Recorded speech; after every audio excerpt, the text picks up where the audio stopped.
요한복음 6장 1절에서 15절까지의 말씀입니다. 그 후에 예수께서 디베랴의 갈릴리 바다 건너편으로 가시매 큰 무리가 따르니 이는 병자들에게 행하시는 표적을 보았음이로라. 예수께서 산에 오르사 제자들과 함께 거기 앉으시니 마침 유대인의 명절인 유월절이 가까운지라.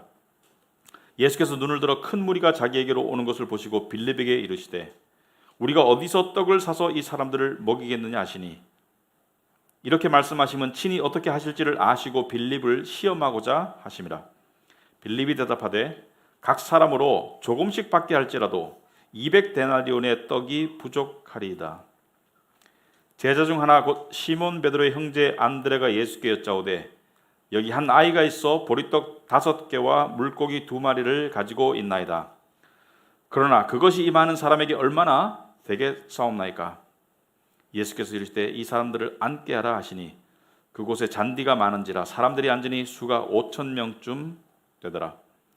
예수께서 떡을 가져 축사하신 후에 앉아 있는 자들에게 나눠주시고 물고기도 그렇게 그들의 원대로 주시니라. 그들이 배부른 후에 예수께서 제자들에게 이르시되 남은 조각을 거두고 버리는 것이 없게 하라 하시므로 이에 거두니 보리떡 5개로 먹고 남은 조각이 12바구니에 찼더라. 그 사람들이 예수께서 행하신 이 표적을 보고 말하되 이는 참으로 세상에 오실 그 선지자라 하더라. 그러므로 예수께서 그들이 와서 자기를 억지로 붙들어 임금으로 삼으려는 줄 아시고 다시 혼자 산으로 떠나가시니라. 아멘. 앉으시기 바랍니다. 우리 기도 하시겠습니다.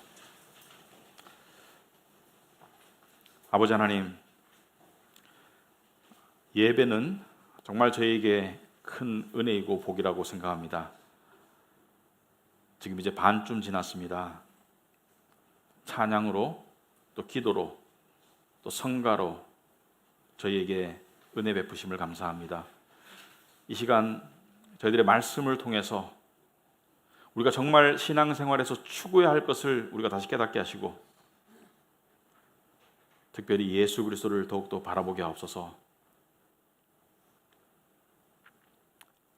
하나님께서 이 시간 저희들의 심령과 함께하여 주시옵시고 성령께서 임재하여 주시옵시고 저희들을 진리의 나라로 좁은 길로 분명한 길로 하지만 광명이 비칠 길로 나아갈 수 있도록 하옵소서.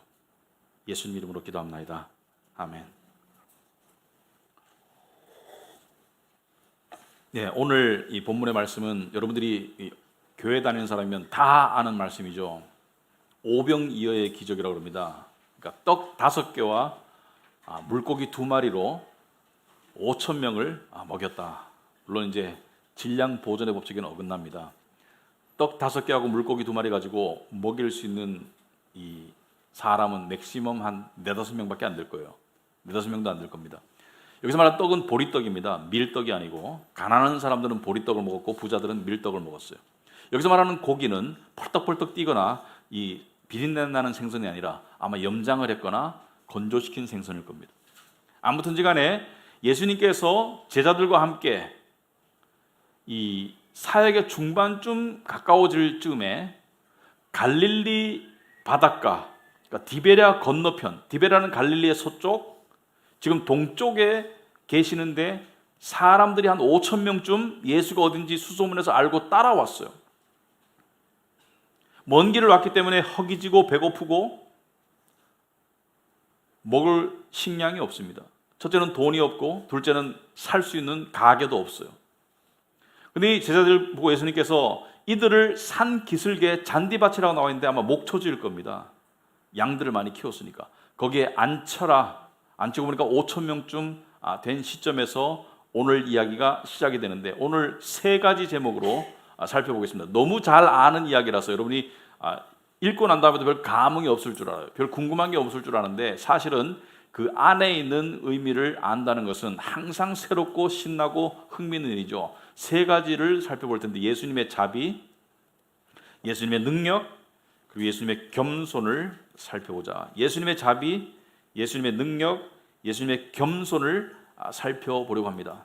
자, 오늘 1절에 보시니까 그 후에 예수께서 디베랴의 갈릴리 바다 건너편으로 가시매, 갈릴리는 이스라엘 북쪽에 있는 호수인데 왜 바다라고 할까? 그러니까 내륙에 있는 호수인데 왜 바다라고 할까? 왜냐하면 이 넓이가 한 11km, 길이가 한 21km 정도 돼요. 그러니까 상당히 크기 때문에 끝이 잘 안 보이기 때문에 바다라고 하셨다. 자, 거기서 예수님께서는 지치고 배고픈 무리를 먹이셨다. 자, 그런데 여러분 생각해 봤을 때 사람들이 먼 길을 걸어와서 지치고 배가 고플 때 누구라도 이 사람들에게 먹을 양식이 필요할 텐데라는 생각을 할 겁니다. 어느 정도의 지도자라면은 이 사람들을 먹일 수 있는 방법이 없을까라고 생각할 거예요. 그러므로 이것을 특별히 자비라고 부를 필요가 있는가? 자비가 무슨 뜻이죠? 자비란 절박한 필요를 가진 대상에게 대가를 바라지 않고 베푸는 호의가 자비입니다.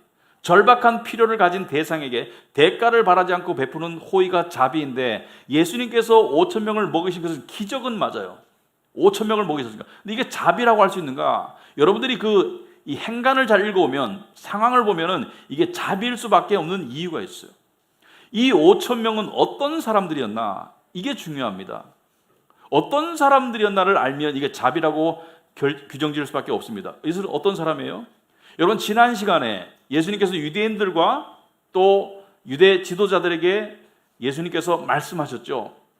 너희는 영생을 얻을 줄 알고 성경을 공부하지만 나한테 나오질 않는구나. 무슨 말입니까? 영생은 원하는데 하나님은 원하지 않는 사람들. 말하자면은 영생은 원하지만 하나님 없는 영생을 원하는 사람들.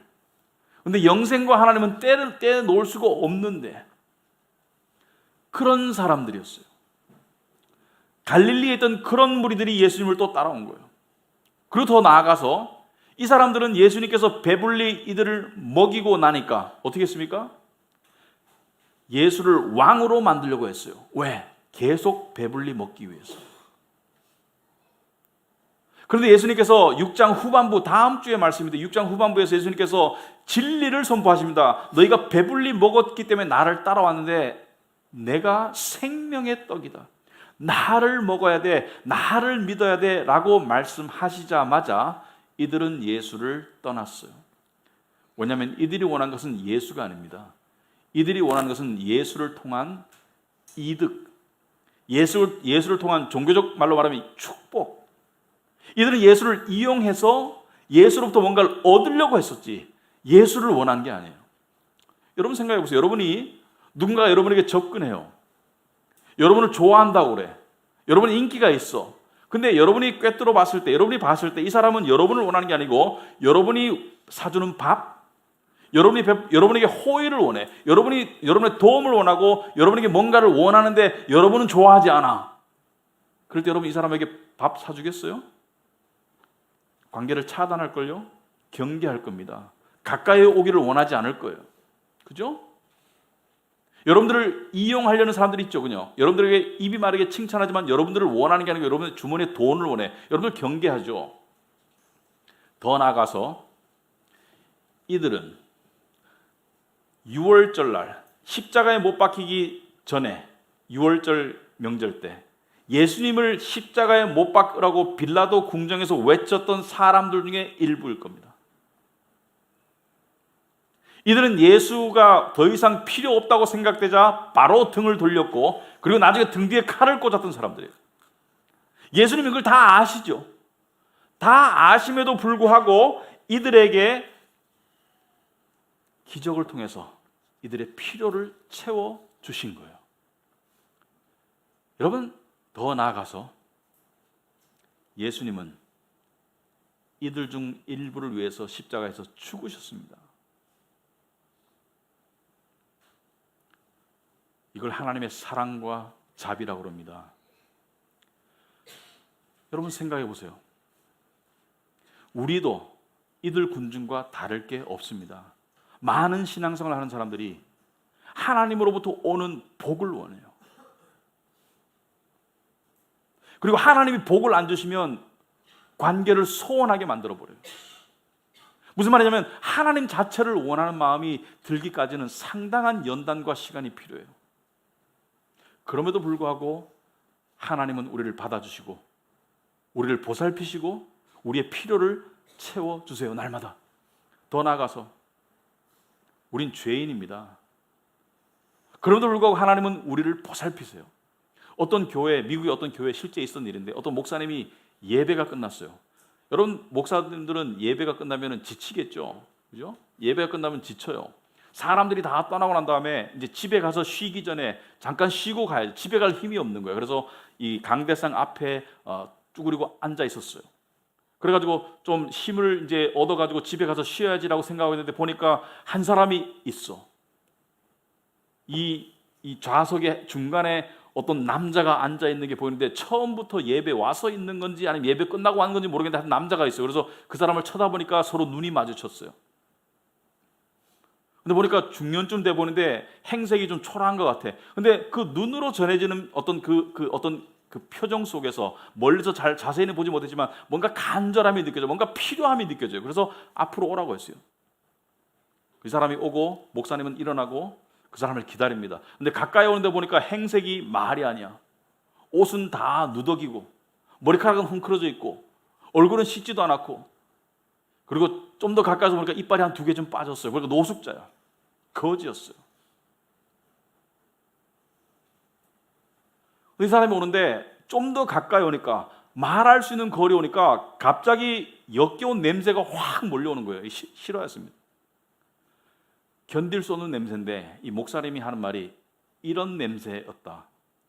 예를 들어서 죄송하지만 똥과 오줌과 땀과 술을 담아서 휘저으면 그런 냄새 날 것 같아요. 똥과 오줌과 땀과 술을 섞어서 휘저은 같은 냄새가 나가지고 역겨워 죽겠더라. 그래서 목사님이 황급히 주머니에 손을 넣었어요. 그리고 지갑을 꺼내서, 교회에 이런 사람 찾아오면 어떻게 합니까? 돈 줘서 보내잖아요. 그래서 재빨리 $5를 내밀었어요. 왜? 더 이상 냄새 맡기 싫어서. 근데 그 사람이 그 $5를 뿌리치면서 하는 말이, 저는 돈이 필요한 게 아니라 당신이 전하는 예수를 알고 싶어요. 그 순간 이 목사님의 마음에 엄청난 수치심이 들었습니다. 그리고 내면에 하나님의 음성이 들려오는 듯 했어요. 가까이 다가가거라. 그리고 이 사람을 안거라. 2팔로 꼭 껴안거라. 그래서 다가가가지고 그 사람을 껴안았습니다. 그리고 2 남자는 울었어요. 목사님은 회개의 마음으로 울었고, 남자는 평생 처음 느껴지는 하나님의 받아주심을 느껴서 울었고, 그래서 둘이 울었어요. 그리고 목사님의 마음속에 이런 음성이 들렸습니다. 하나님께서 내가 너에게 전하기를 원하는 복음이 바로 이것이란다. 냄새나는 죄인들을 껴안아준 나의 사랑을 전하거라. 너도 냄새가 났었고 지금도 냄새가 난단다. 하지만 나는 너를 껴안고 있단다. 이게 자비입니다. 우리 모두는 냄새나는 죄인이에요. 우리 모두는 죄의 냄새가 계속 나요. 하지만 죄의 냄새가 남에도 불구하고 하나님은 우리를 껴안아 주세요.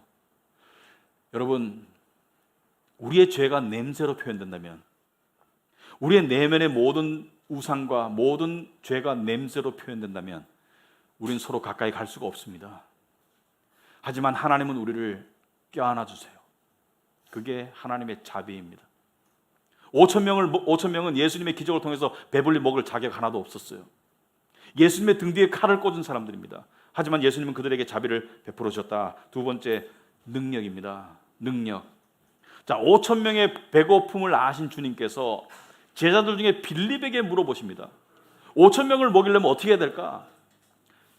예수님이 당신이 하실 일을 몰라서가 아니고 빌립을 시험하기 위해서 이렇게 물어보신 거예요. 빌립을 시험코자. 5절 보니까 예수께서 눈을 들어 큰 무리가 자기에게로 오는 것을 보시고 빌립에게 이르시되 우리가 어디서 떡을 사서 이 사람을 먹이겠느냐 하시니, 이렇게 말씀하시면 친히 어떻게 하실지를 아시고 빌립을 시험하고자 하심이라. 빌립을 시험하고자 하십니다. 빌립이 지금까지 예수님과 함께 있었고 기적을 보았고 예수님이 누군지를 알았고 어떤 능력이 소유자인지 알았더라면 정답은 주께서 하실 수 있사옵나이다. 그죠? 정답은 그게 아니에요? 주께서 하실 수 있사옵나이다. 주께서 무엇이든지 하실 수 있사옵나이다가 정답인데, 그렇게 예수님과 한 1년 반을 보내놓고도 정답을 몰라요. 우리도 똑같습니다. 신앙생활 한 지 5년, 10년 됐는데 여전히 정답을 몰라요. 빌립은 빨리 현실을 보고 계산합니다. 현실을 보고 계산해요. 뭐라고 계산합니까? 이 모두를 먹이려면 200데나리온의 떡이 있어도 부족합니다. 배불리 먹이는 것도 아니고 각 사람에게 조금씩 받게 할지라도, 조금씩 먹게 할지라도 200데나리온이 있어야 된다. 200데나리온 얼마예요? 그 당시에 노동자의 월급이 일당이 1데나리온이니까 한 달에 25일 일하면 8개월치 월급이 있어야지 먹일 수 있다. 오늘날 따지면은 여러분 5천 명에게 한 사람에게 그냥 좀 좋은 음식이 아니고 기본적인 음식을 주려고 해도 5천 원 들겠죠. 5천 원 곱하기 5천 명 하면 2,500만 원. 20대 연봉을 다 써야 돼요. 5천 명을 적당히 먹이려면. 그러니까 빌립은 현실을 보고 계산해서 예수님께 정답을 말씀드린 줄 알았어요. 예수님 200데나리온 좀 들겠죠. 제 머리 빠르지요. 예수님은 그걸 원한 게 아니에요. 예수님은 빌립이 당신의 능력을 믿기를 원했어요. 그런데 신앙생활을 몇 년 한 우리도 삶을 살아가면서 얼마나 현실을 바라보고 계산을 합니까? 물론 계산 안 하면 안 돼요. 계산은 해야 돼요. 하지만 얼마나 현실을 바라보고 나의 계산과 계획에 따라서 현실을 움직이고 미래를 예측합니까? 그래서 머리가 뜨거워요. 머리가 아프고 머리가 뜨거워. 믿는 믿음으로 가슴이 뜨거워야 되는데 머리가 뜨거워. 머리가 뜨거운 건 좋은 거 아니에요. 가슴이 뜨거워야 돼요. 머리는 냉철해야 돼요. 신앙인은 머리가 냉철하고 가슴이 뜨거워야 되는데 머리가 뜨거워. 왜? 계산한다고. 계산 계속하니까 계속하다 보니까 연산 오류가 나. 회로가 타버려. 몇 살까지는 어떻게 돼야 되고 몇 살까지는 어떻게 되고 계산해가지고 그 계산이 돼 우상이 돼버려. 그리고 나를 닥달해. 머리가 뜨거워요. 여러분, 신앙이 뭔가요? 신앙이 자란다는 건 뭔가요? 신앙이 자란다는 것은 가슴이 뜨거워지는 겁니다. 여러분, 2달, 석 달 전쯤에 제가 존경하는 대구에 사시는 미국인 선교사님, 우리 교회 와서 몇 년 전에 설교를 한번 하셨기 때문에 그때 계신 분들은 아시는 선교사님의 생일이었습니다. 제 스승이기 때문에 바쁘지만 제가 내려가서 같이 식사하고 하룻밤을 호텔에서 보냈어요. 대접하기 위해서. 이분은 75세 생일이었어요. 좋아하시는 음식을 대접하고, 그런데 그분 앞에 가면은요 좀 묘합니다. 제가 너무 작게 느껴지고 초라하게 느껴져요. 그러니까 기분 나쁜 의미가 아니고, 왜냐면은 이분은 대학교도 안 나왔는데 저는 뭐 가방끈은 좀 길어요. 근데 이분 앞에 가면은 그런 거 다 소용없어. 무슨 어려운 말을 쓰는 것도 아닌데 그냥 들으면은 그냥 고개가 내려가요. 근데 이분이 밥 먹다가 하시는 말씀이 뭐냐면은 뭐 특별한 말도 아니야. 오늘날 교회 다니는 크리스찬들은 하나님을 믿는다고 하면서 실제로는 안 믿어. 근데 그 말은 누구도 할 수 있죠. 하지만 이 사람이 말할 때는, 이상하게도 이 사람이 말할 때는 뭔가 무게가 있고 뭔가 진실성이 있고 나로 하여금 나도 부끄럽게 만들어. 나도 하나님 안 믿는 것 같이 만들어. 실상을 드러내요. 근데 이 선생님은 멕시코계 미국인입니다. 그러니까 미국에서 주류가 아니에요. 가난하게 살았고 교육도 못 받았고 힘들게 살았어요. 근데 이분이 하시는 말씀이, 내가 75년 살아오는 동안에 한 가지 안 되는 게 있대요. 점점 더 불가능한 게 하나 있답니다. 그게 바로 걱정이랍니다. 왜냐하면 하나님께서 모든 필요를 공급하시는 것, 나의 빈곤함과 풍부함 속에서 모든 필요를 미리 알고 공급하시고 때로는 즐길 것까지 주시는 그러한 하나님을 내가 체험하다 보니까 걱정이 점점 더 불가능해진대요. 여러분, 오늘 오병이어의 기적에 보면은 5천 명을 배불리 먹였다까지만 하면 되는데 왜 예수님께서 부스러기를 광주리에 담으라고 그랬을까? 몇 광주리 남았나 세어보래요. 광주리가 원래 것보다 훨씬 더 많아. 몇 광주리? 12광주리가 가득 남았어요. 부스러기가 무엇을 말합니까? 하나님은 우리의 필요를 채우시고 넘치도록 채우신다. 이것도 어떤 사람은 그러면 부자 되겠네. 유치한 소리 하지 마시고요. 우리의 필요라고 그랬습니다. 우리의 욕심이 아니고 우리의 필요를 넘치도록 채웠습니까? 안 채웠습니까? 넘치도록 채웠어요. 때로는 우리가 빈곤함을 느꼈고 때로는 우리가 풍요함을 느꼈을지 모르지만 이때까지 하나님께서 우리의 필요를 넘치도록 채웠습니다. 휴가 갈 돈도 줬잖아요. 응? 그날 저녁에 잠을 자는데요, 이분이 맨날 하시는 기도죠. 저는 알아요. 옆 침대에 제가 누웠는데 침대 밑에 무릎을 꿇더라고요. 하나님 앞에 무릎 꿇는 것처럼. 그리고 손을 얹고 머리를 숙이더니만은 이렇게 기도하더라고요. 하나님, 오늘도 저를 보살펴 주셔서 감사합니다. 별로 특별한 기도 아니잖아요. 근데 그 안에 진실성, 진정한 감사. 여러분, 우리는 하루 저녁에 볼 때 오늘 하루도 하나님 아버지 바빠가지고 하나님 생각 못했어요. 또는 오늘 하루 생활 가운데 이게 힘들었어요, 저게 힘들었어요, 미치는 줄 알았어요. 그게 아니고 이분은 뭐예요? 하나님과 늘 동행하고 있는 거예요. 오늘 하루도 하나님께서 저를 보살피셔서 감사합니다. 그리고 주무시더라고요. 여러분, 하나님께서는 계산 하나님이 하시는 거예요. 계산은 하나님이 하시는 거예요. 여러분, 제가요 그렇게 오래는 안 살았지만 제가 최근에 참 마음으로 깨달아지는 게, 놀랍도록 전율을 느끼는 게 이것입니다. 여러분, 하나님의 섭리라는 거 있죠? 무서운 거예요.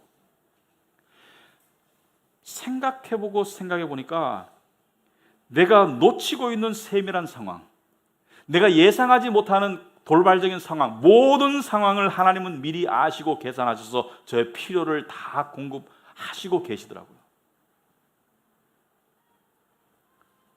그것을 깨달을 때 첫째는 부끄럽습니다. 왜? 내가 열심히 계산하던 모습이 부끄럽고요. 둘째는 도전이 됩니다. 하나님께서 다 알아서 하신다. 여러분, 우리 교회 10년 됐어요. 개척해가지고 10년 됐어요. 개척교회는 힘들지 않은 교회가 없습니다.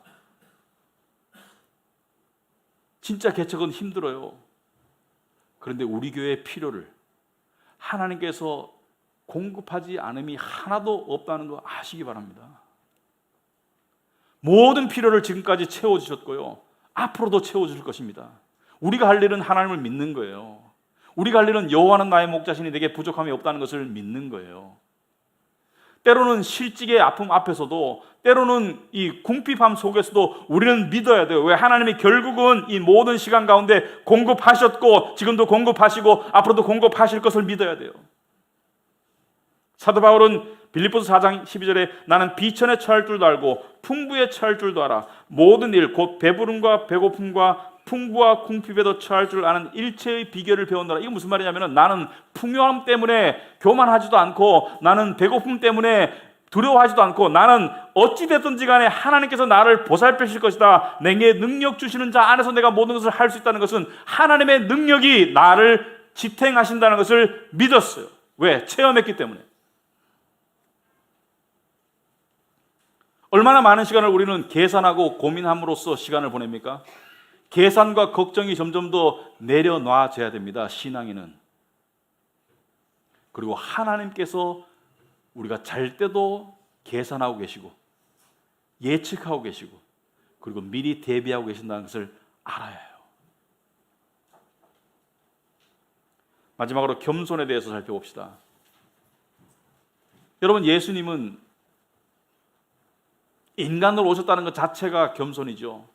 근데 이렇게 배불리 5,000명이 먹고 나니까 어떻게 했어요? 이 사람들의 행동이 어떻게 했냐면은 14절 보니까 예수께서 행하신 이 표적을 보고 말하되 이는 참으로 세상에 오실 그 선지자라더라. 이분이 선지자구나. 그러므로 예수께서 그들이 와서 자기를 억지로 붙들어 임금으로 삼으려고 했어요. 예수를 붙잡아서 임금으로 삼으려고 했어. 왜? 예수를 높이려고? 아니. 왜? 임금으로 만들어서 계속 배불리 먹고 싶어서. 자기의 이기심 때문에 예수를 임금으로 만들려고 했어요. 하지만 예수님은 산으로 도망가셨어요. 왜냐하면 예수님은 사람으로부터 오는 영광을 취하지 않았습니다. 이게 겸손입니다. 예수님은 나는 사람에게로부터 오는 영광을 취하지 않는다. 영광이 뭐라 그랬습니까? 그 존재를 향한 존재값이라고 했어요. 하나님으로부터 오는 영광을 취한다는 것은 하나님은 우리에게 영광스러운 존재값을 부여하셨어요. 우리는 예수님의 피값이 우리의 존재값입니다. 왜? 하나님께서 그 대가를 지불하시고 우리를 사셨기 때문에. 우리는 소중한 존재예요. 하나님 앞에는. 세상에서는 별 볼 일 없을지 몰라도 하나님 앞에 소중한 존재입니다. 그런데 세상으로부터 오는 영광을 피한다는 거, 그건 거의 불가능합니다. 우리 세상으로부터 영광을 낳기 위해서 미끼를 던지죠. 나는 이런 사람이야. 나는 이런 능력이 있어. 나는 이런 성공을 했어. 나는 이런 회사에 다녀. 나는 이런 집안 배경이 있어. 나는 이런 학교 다녀. 나는 통해서 영광을 얻기 위해서 미끼들을 던져요. 근데 되면은 영광을 막 받아가지고 교만해지고, 안 되면은 찌그러져. 왜? 원하는 만큼 영광이 안 주어지면 찌그러져요. 영광을 경계하세요. 세상의 영광을 경계하세요. 교만하면 넘어진다고 그랬습니다. 교만은 멸망의 선봉이라고 그랬습니다. 이번 주에 기독교의 거장 시간에 스펄전 목사님에 대해서 했습니다. 스펄전은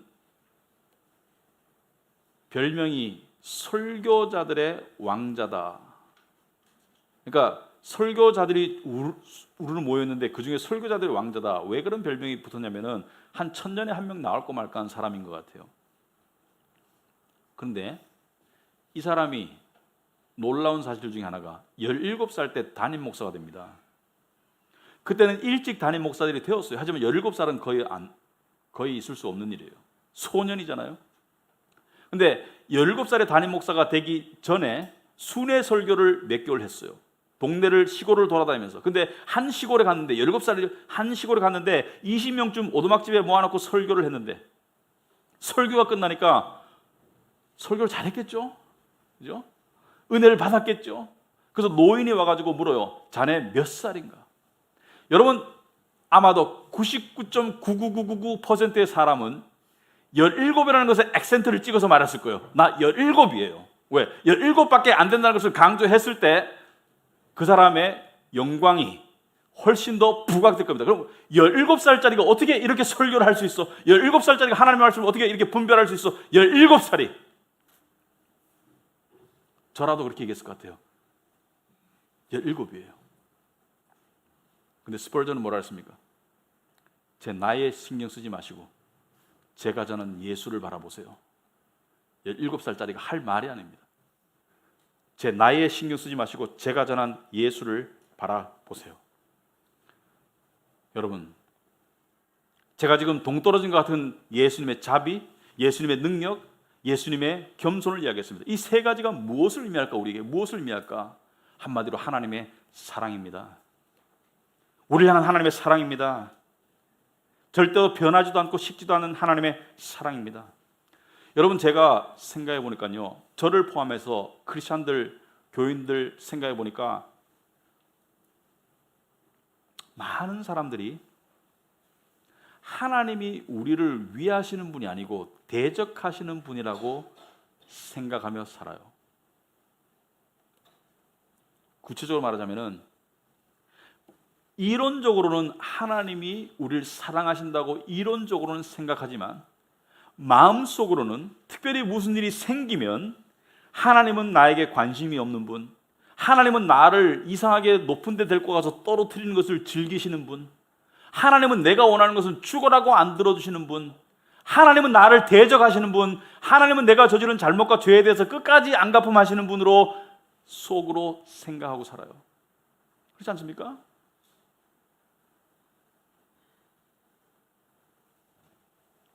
우리 신앙생활에 삶의 성화가 현저하게 이루어지지 못하는 이유는 바로 우리의 머리의 지식과 마음의 확신 사이의 커다란 갭 때문이에요.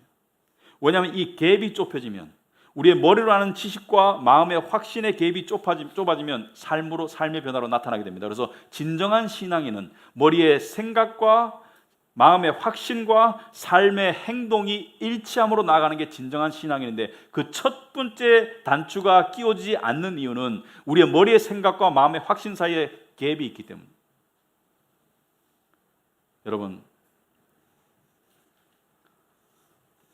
여러분 정말 마음속으로 하나님이 여러분을 세밀하게 관찰하시고 예비하시고 인도하시고 보살피시고 공급하시고 위하시는 분이라는 것을 확신해요?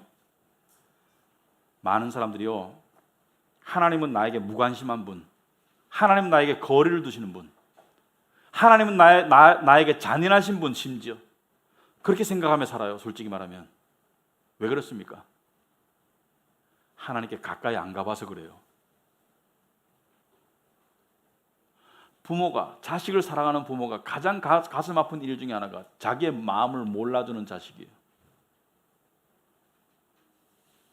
가까이 가서 하나님의 마음을 조금이라도 맛보고 그 선하심과 그 인자하심과 사랑을 조금이라도 깨닫게 되는 사람은 이구동성으로 이렇게 얘기합니다. 지금까지 내가 하나님을 아주 오해하고 살았구나. 많이 오해하고 살았구나. 하나님은 선하신 분이라고 머리로는 알았지만 마음으로는 그렇게 생각하지 않았다는 것을 깨닫게 될 거예요. 여러분, 하나님은 여러분을 위하시는 분이에요. 여러분의 삶을 망가뜨리려고 하는 분이 아니에요. 심지어 고통을 허락하시고 고난을 허락하시는 한이 있더라도 하나님은 여러분의 삶을 위하시는 분이에요. 위해서 그런 걸 주시는 분이에요. 우리가 그것을 알아야 합니다. 하루하루 1년, 2년이 지나면서 하나님을 이용하거나 하나님으로부터 오는 그냥 내가 원하는 복만을 원하는 그런 신앙이 아니라 하나님을 정말로 알기를 원하고 알아가는 사람이 되어야 되겠습니다. 여러분, 하나님을 선하시다고 그래요. 하나님 맛이 선하시다고 그래요. 여러분, 맛은 머리로 보는 게 아니죠. 음식인데 머리로 아무리 생각하고 바라본들 맛이 진정한 맛을 알 수가 없잖아요. 음식은 어떻게 해요? 입으로 넣어가지고 속으로 내려가야지 맛을 알 수가 있어요. 만족할 수가 있어요. 여러분, 하나님의 선하심을 어떻게 맛볼 수 있습니까? 하나님이 당신에게 나오라고 주신 통로가 있습니다. 그것이 바로 묵상과 기도입니다. 묵상을 하지 않는데 하나님을 어떻게 맛보할 수 있어요? 설교 시간에 이렇게 설교를 들어도 도움이 됩니다. 하지만 진정한 것은 여러분이 하나님 앞에 묵상하는 거예요. 기도하는 겁니다. 묵상과 기도로 하나님의 맛을 보아 나갈 때 우리는요, 두 가지가 현저히 줄어들 겁니다. 세상을 향한 두려움과 부러움이 줄어들 거예요. 두려움과 부러움이 여전히 남아있다는 것은 하나님의 맛을 충분히 못 보기 때문이에요. 하나님의 맛을 본 사람은 두려움이 사라집니다. 하나님의 맛을 보는 사람은 부러움이 사라져요. 여러분, 오늘날 예수님의 말씀이 딱 맞아요. 인자가 다시 올 때 참된 믿음을 보겠느냐? 참된 믿음을 전하면 사람들이 떠난다고 그래요. 귀에 거슬려서. 사람들은 하나님이 네가 원하는 걸 줄 거야. 너를 어획봐서 네가 원하는 걸 줄 거야. 영생을 줄 것이고, 영생 얻었지? 기도했으니까 영생 얻었지? 너의 삶에 복도 주실 거야. 하나님 없는 기독교를 전하기를 원해요. 하나님의 이름으로. 하지만 진정한 기독교는 좁은 길입니다. 좁은 문이에요. 좁은 문으로 들어가야 됩니다. 그래야 살 수 있어요. 넓은 문을 가면 안 돼요. 우리 교회가 우스갯소리 하자면은 이때까지 한 번도 경험하지 못한 교회가 되어야 합니다. 이때까지 한 번도 경험하지 못한 교회가 매년 되어야 합니다. 점점 더 하나님에 미쳐가는 교회가 되어야 되겠습니다. 그런 교회로 나가는 여러분과 제가 되길 바랍니다. 기도하시겠습니다.